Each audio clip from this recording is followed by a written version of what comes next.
Welcome in, everyone. On this episode of Renewable Energy Reality Check, we discuss the reciprocal world of infrastructure as a product. This more advanced form of engineering and architecture creates sustainable, closed-loop infrastructure systems that essentially power themselves. Some of these include DERMS, Distributed Energy Resource Management Systems, WTE, Waste to Energy, Modular Systems, and Marine Carbon Dioxide Removal, MCDR, just to name a few. Every civilization in human history has been sustained and has thrived through the quality of its infrastructure. Ancient infrastructure was built upon aqueducts, grain mills, and roads to antiquity. Fast forward, and what we are witnessing right now is a new engineering inflection point, where it is more efficient and effective to have every level of production centralized in one location. The 20th century taught us to bury our problems in landfills. The 21st century is teaching us that waste is a feedstock. Modular waste-to-energy systems do not burn trash.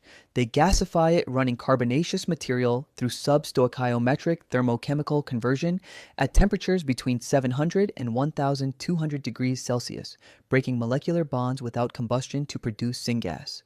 Carbon monoxide and hydrogen, the precursors of clean fuel and clean power.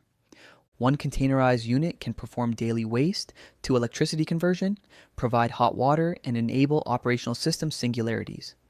Independence Energy's EPOD platform processes 30 tons of municipal solid waste per day, delivering 4 megawatt hours of dispatchable power to remote industrial sites. Sierra Energy's FastOx system takes this further, using steam and oxygen to break waste down at the molecular level, producing a high-purity syngas convertible to zero carbon fuel. Now, that's more than waste management. It's a closed-loop energy economy. All right, let's take this underwater. Imagine you're heading to the beach on vacation. In reality, you're on your way to one of the world's greatest sustainability systems. The ocean is Earth's primary carbon capture vessel, silently absorbing our atmospheric pollution for decades. The problem is our oceans and water systems are reaching their limits. This is where marine carbon dioxide removal comes into play. Captura, a Caltech spin-off operating pilot systems off the coast of Hawaii, runs a proprietary electrodialysis process that separates seawater into acidic and alkaline streams. The acid draws dissolved carbon dioxide out of solution as a concentrated gas. The alkaline stream is returned, restoring the ocean's chemistry and prompting the water to pull more carbon from the atmosphere above it to re-establish equilibrium. It is a closed-loop system. No waste, no net change in ocean chemistry, just extraction at scale. Aquatic, out of UCLA, goes a step further.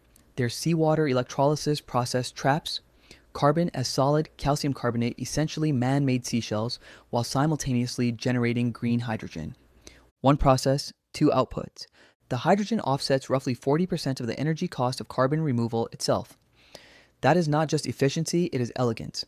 Ebb Carbon takes a different approach, integrating electrochemical technology directly into existing coastal desalination infrastructure, processing hypersaline waste brine that would otherwise be discarded.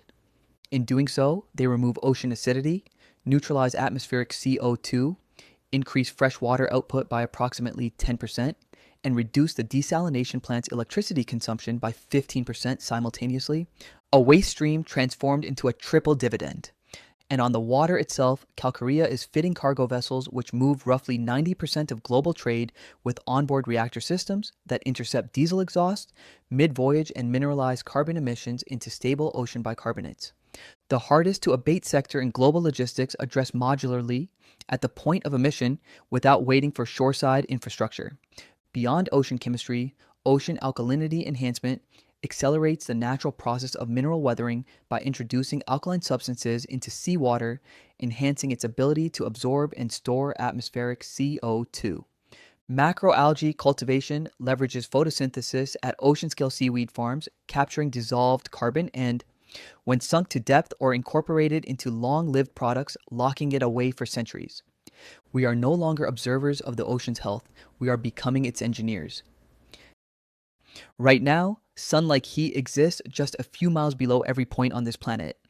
Traditionally, geothermal energy was a geographic privilege, a niche solution limited to volcanic regions like Iceland. That era is ending.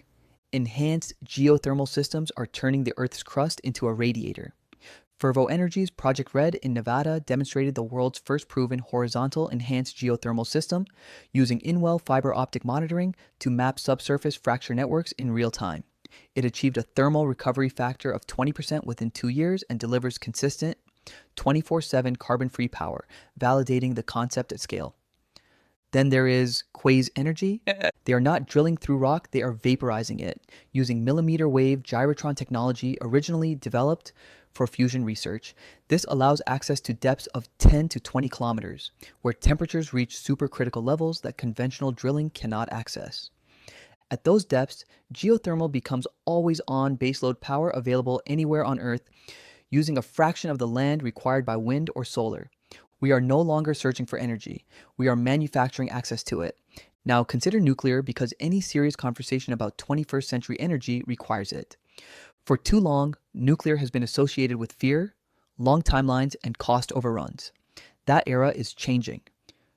Welcome to the age of the small modular reactor. These are not smaller versions of traditional plants, they represent a fundamentally different paradigm. NuScale's VOI-GR, the first SMR design approved by the U.S. Nuclear Regulatory Commission, can scale from 4 to 12 modules depending on demand, each shipped by rail and assembled on site. X Energy's XE100 uses triazo fuel, where each particle is coated in ceramic, acting as its own containment system and making it inherently resistant to meltdown. These systems rely on passive safety natural convection, gravity, and physics, not active pumps. If power fails, the reactor cools itself without human intervention. That is not marketing.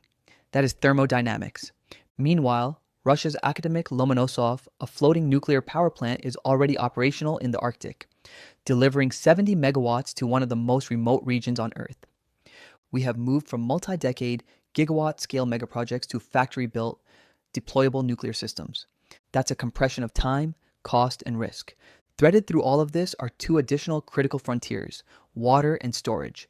Water is becoming the defining constraint to the global advancement of all humankinds. There are a multitude of technology working to implement modular water reclamation systems, such as membrane bioreactors and reverse osmosis units, can be deployed in shipping containers and operational within hours, delivering potable water to disaster zones, remote sites, and industrial operations. Some systems can reclaim up to 90% of wastewater on site, reducing dependence on centralized infrastructure. At the same time, solid-state batteries being developed by companies like QuantumScape and Toyota replace liquid electrolytes with solid materials, increasing energy density, improving safety, and enabling more compact modular storage systems. When you bring all of this together, ocean chemistry, geothermal engineering, modular nuclear, waste-to-energy systems, containerized water, and next-generation storage, you are not looking at isolated innovations. You are looking at a unified architectural shift, modularization, a move from bespoke infrastructure to manufactured systems, from on-site construction to deployable products, from multi-decade build-outs to scalable systems that can be shipped, installed, and operational within days. This changes who has access. This changes how fast deployment happens.